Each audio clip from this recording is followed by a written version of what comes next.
Comment savoir si vous avez un déséquilibre hormonal? Je vais vous partager dans cette vidéo 8 signes qui montrent justement qu'il y a ce déséquilibre au niveau de vos systèmes hormonal et endocrinien.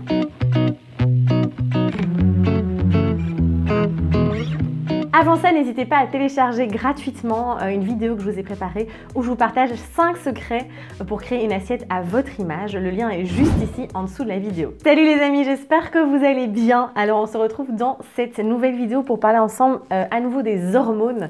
Voilà, vous êêtes très nombreuses, c'est surtout une vidéo pour les femmes, à me dire je n'arrive pas à m'en sortir, j'ai ce déséquilibre hormonal, j'ai plein de symptômes, je ne sais pas comment faire. Ou alors justement, beaucoup de personnes aussi qui me disent mais je ne sais pas finalement, est-ce que c'est mes hormones ou pas? Comment savoir que j'ai ce déséquilibre hormonal puisque dans mes prises de sang, il n'y a rien et pourtant j'ai les symptômes? Eh bien, je vais vous partager 8 signes justement qui vont vous aider à voir s'il y a ce déséquilibre hormonal ou pas et pouvoir aller un peu plus loin au niveau des recherches. Alors le premier, il faut déjà savoir au niveau du déséquilibre hormonal, souvent quand on parle d'un déséquilibre au niveau des hormones, c'est principalement autour de l'œstrogène, de la progestérone ou de la testostérone.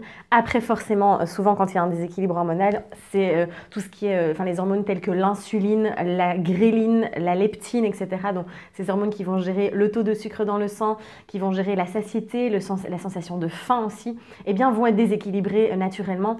Pareil, l'adrénaline, toutes ces hormones aussi qui sont liées aux glandes surrénales. Voilà, mais principalement souvent c'est au niveau de l'œstrogène, la progestérone et la testostérone. Donc si vous soupçonnez un déséquilibre hormonal, allez déjà faire un test au niveau de ces 3 hormones-là. Il y a la DHEA aussi qui peut entrer en jeu, qui peut être intéressante à tester. Et puis moi je conseille souvent des tests plutôt au niveau de la salive. Donc vous pouvez dans des laboratoires en ligne commander un kit de prélèvement au niveau de la salive et avoir les résultats. Parce que les prises de sang, c'est pas toujours 100% fiable non plus. Donc voilà, ça peut être un bon test également. Alors le premier signe qui montre que vous avez un déséquilibre hormonal, ce sont des cycles menstruels irréguliers.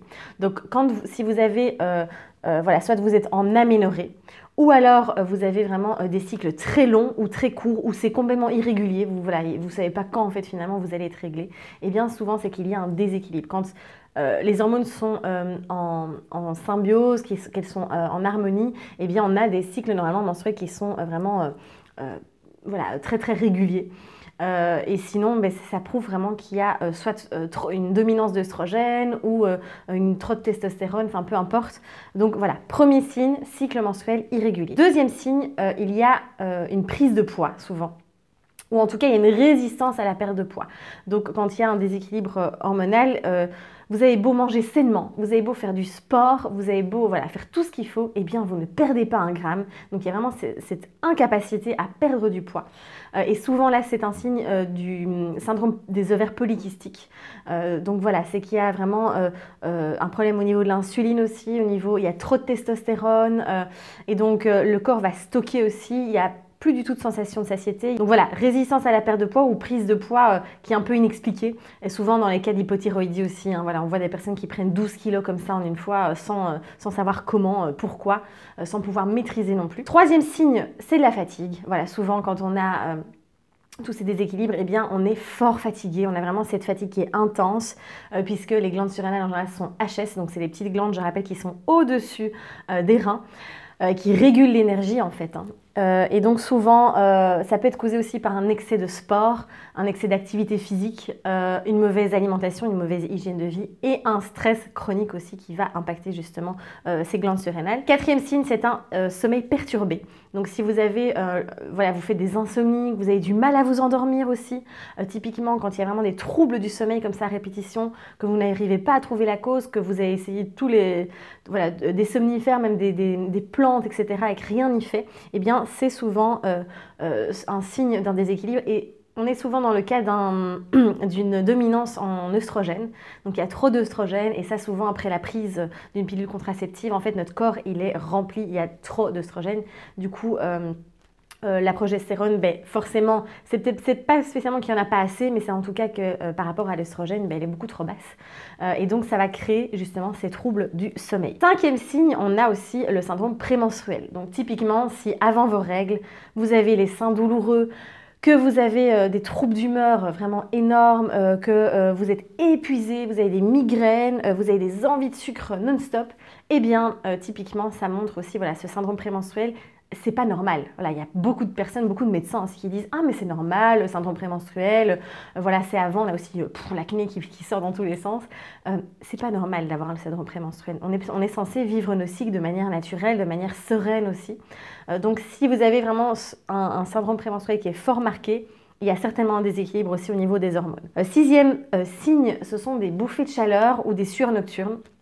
Donc j'observe souvent chez les personnes que j'accompagne des femmes qui me disent j'ai l'impression d'être ménopausée, et moi je suis passée par là aussi quand j'avais vraiment ce gros déséquilibre hormonal, j'avais des bouffées de chaleur, j'ai l'impression que j'étais presque à la ménopause, c'était assez impressionnant et donc c'est pas normal encore une fois, d'accord, c'est qu'il y a encore une fois quelque chose qui fonctionne pas au niveau des différentes hormones. Septième signe, eh bien aussi il y a l'acné. Voilà, quand on a de l'acné, qu'on n'arrive pas à s'en sortir, alors n'hésitez pas à aller voir, j'ai fait des vidéos à ce sujet sur l'acné, j'ai fait une vidéo sur les causes de l'acné et aussi comment justement pouvoir atténuer cette acné par l'alimentation en tout cas. Mais typiquement, en général, c'est un excès de testostérone ou une mauvaise gestion aussi de l'insuline. Ça peut être un foie qui est surchargé aussi. Et attention, le foie, il est très important dans la synthétisation aussi, dans l'équilibre hormonal dans le corps. Le huitième et dernier signe, eh bien, c'est que vous avez une libido, mais vraiment dans les chaussettes. Donc, plus de libido, vous ne comprenez pas pourquoi, voilà, ça ne fonctionne plus. Donc, typiquement, c'est aussi qu'au niveau des hormones, il y a un souci. Donc, voilà, n'hésitez pas à aller faire des tests, à peut-être faire un peu plus de recherche pour être sûr, parce que allez commencer à se complémenter en plantes ou à prendre des, voilà, comme l'ashwagandha aussi, qui est une plante qui est pas mal, qui est adaptogène, ou à prendre la progestérone sous forme de crème aussi, parce qu'il y a beaucoup de personnes qui me posaient des questions par rapport à ça, parce que j'en ai parlé dans une vidéo. Ne prenez pas ce genre de complément sans l'avis d'un médecin, sans avoir fait des tests qui montrent qu'il y a un déséquilibre, parce que sinon vous allez amplifier le déséquilibre hormonal en prenant voilà, de la progestérone comme ça, sans avoir fait des tests auparavant. Donc voilà, renseignez-vous, n'hésitez pas à aller vers les tests plutôt de salive qui sont en général plus précis en tout cas que les prises de sang. Et voilà, j'espère en tout cas que ces 8 signes vont peut-être vous éclairer et vous dire « Ah ben finalement j'ai peut-être quand même un déséquilibre hormonal, même si les médecins disent que je n'ai rien. Et donc je vais pouvoir aller gratter dans cette piste-là. Vous verrez que je reparlerai des hormones bien plus en profondeur dans le courant de l'année 2019, à mon avis ce sera dans le premier semestre, je ne sais pas encore quand, mais je vais vous prévoir en tout cas voilà, beaucoup d'outils par rapport à justement à tous ces hormones, parce que voilà, je vois de plus en plus de femmes qui ne savent plus quoi faire, alors qu'il y a des solutions naturelles pour pouvoir rééquilibrer tout ça. N'hésitez pas à liker la vidéo, à la partager autour de vous, n'hésitez pas non plus à vous abonner si ce n'est pas encore fait. Et puis je vous dis à très très vite, prenez soin de vous et osez briller. Je vous embrasse.